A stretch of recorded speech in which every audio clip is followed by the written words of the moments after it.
কিন্তু ব্যারিস্টার সুমনের ইতিহাস ভুলে গেলে হবে না। এই ব্যারিস্টার সুমন তো সেই লোক, যেই লোকটা সুপ্রিম কোর্টের ভেতরে প্রসিকিউটর থাকা অবস্থায় কোরআনের পাখি আল্লামা সাঈদীকে কেমনে শাস্তি দেওয়া যায় এই জন্য তিনি কাজ করেছে। বাংলাদেশের যে আলেমদের ফাঁসি হয়ে গেছে, শাস্তি ভোগ করেছে, তাদের বিরুদ্ধে তিনি কাজ করেছে।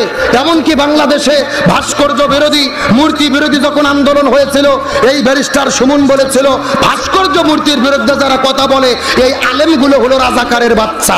সম্মানিত দর্শক শ্রোতা, আসসালামু আলাইকুম। ভালো কাজ করতে গেলেও কিন্তু এখন আলেমদের চোখে ভালো না। বর্তমান যুগে ব্যারিস্টার সুমনের মতন একজন সৎ মানুষ খুবই কম। সব জায়গায় কিন্তু দুর্নীতি চলে, কিন্তু ব্যারিস্টার সুমনের সাথে কোনো দুর্নীতি কাজ করে না, উনি নিজেও দুর্নীতি করে না। যেখানে একটা এমপির সাথে দেখা করতে কত কিছু মাধ্যম লাগে, নেতা ধরতে হয়, অনেক কিছু ধরার পর পরিচিত লোক ধরতে হয়, এমপির সাথে তার ভালো সম্পর্ক আছে তার সাথে যোগাযোগ করতে হয়, তারপর কি এমপির সাথে যোগাযোগ করা লাগে। আজকে এখানে সেটা না করে ব্যারিস্টার সুমন এমপি উনি নিজেই কিন্তু গরিব অসহায় মানুষের সাথে গিয়ে দেখা করে। প্রতি শুক্রবার শনিবার উনি ওনার এলাকায় যায়, এলাকায় গিয়ে যেখানে গরিব অসহায় মানুষ আসে তাদের সাথে দেখা সাক্ষাৎ করে, মানুষের সহযোগিতা করে, হেল্প করে।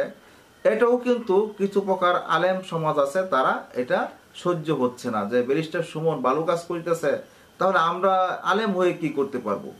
যেই কাজটা ব্যারিস্টার সুমন করিতেছে এই কাজটা তো একজন আলেম করতে পারতেছে না। তারা তো একটা অসহায় গরিব মানুষের পাশে দাঁড়াতে পারতেছে না। চুনারুঘাট এবং মাধবপুর নিয়ে উনি চিন্তা করেন না, উনি চিন্তা করেন বাংলাদেশে কোথাও কোন জায়গায় দুর্নীতি হচ্ছে, সেই দুর্নীতিগুলোই কিন্তু উনি তুলে ধরেন। দুর্নীতির বিপক্ষে উনি আন্দোলন করে যাচ্ছেন।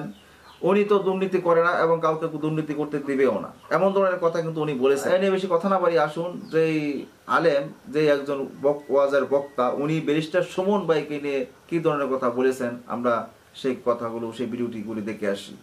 এই ব্যারিস্টার সুমন বলেছিল ভাস্কর্য মূর্তির বিরুদ্ধে যারা কথা বলে এই আলেমগুলো হলো রাজাকারের বাচ্চা।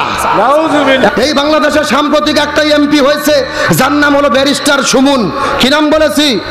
এই ব্যারিস্টার সুমন এমপি হওয়াতে তিনি তো ইউটিউবার, ভাইরাল পারসন, এমন কিছু কাজ করে মানুষকে আই ওয়াশ করার জন্য, মানুষের মনোরঞ্জন করার জন্য হাজারো মানুষ তার কাছে গিয়ে স্বাগত জানাচ্ছে।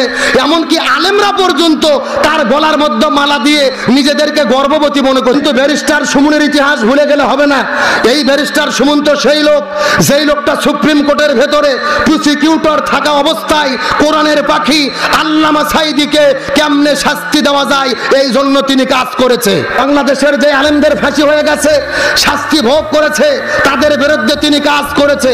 এমনকি বাংলাদেশে ভাস্কর্য বিরোধী, মূর্তি বিরোধী যখন আন্দোলন হয়েছিল, এই ব্যারিস্টার সুমন বলেছিল ভাস্কর্য মূর্তির বিরুদ্ধে যারা কথা বলে এই আলেমগুলো হলো রাজাকারের বাচ্চা।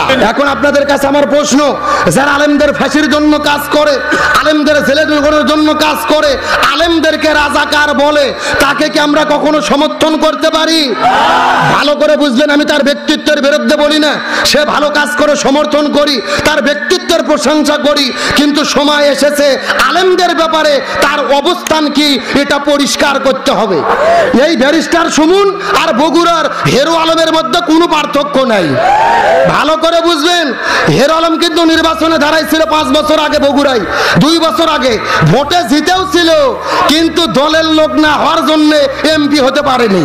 আর ব্যারিস্টার সুমনও বিদ্রোহী প্রার্থী, কিন্তু এমপি হয়েছে একই দলের লোক হওয়ার জন্য। আপনাদের হেকমতটা মারাত্মক ভাবে বোঝা লাগবে। সুতরাং কান সিল কানলে দৌড় মারছে, সিলের পেছনে দৌড় মারবেন, কানে হাত না দিয়ে যা দেখবেন তাদের পিছে ছুটবেন না। একটা কথা মনে রাখতে হবে, যারা আলেমদের বিরুদ্ধে, যারা ইসলামের বিরুদ্ধে, এদের সমর্থন করা ঈমানের দাবি হতে পারে না। এ যদি তওবা করে আলেমদের পক্ষে থাকার ঘোষণা দেয়, আলেমদের পক্ষে থাকে, আমরাও তার পক্ষে থাকবো। সমস্যা? সম্মানিত দর্শক, আপনারা দেখেছেন উনি কেমন ধরনের কথাগুলো বলেছে, যে ওনার এই ধরনের কথা বলাটা কি ঠিক হয়েছে কিনা। একজন সৎ মানুষ যদি থাকে, একমাত্র ব্যারিস্টার সুমন এমপি আছে, এখন তার হিংসা হইতেছে যে ব্যারিস্টার সুমন এমন ভালো কাজ করিতেছে, আমরা তো ভালো কাজ করতে পারি না। আজকে সুমন ভাই দুর্নীতি করে না বলে তার বিপক্ষে এই ধরনের কথাগুলো বলে যাচ্ছে। আজ এই পর্যন্তই। আসসালামু আলাইকুম।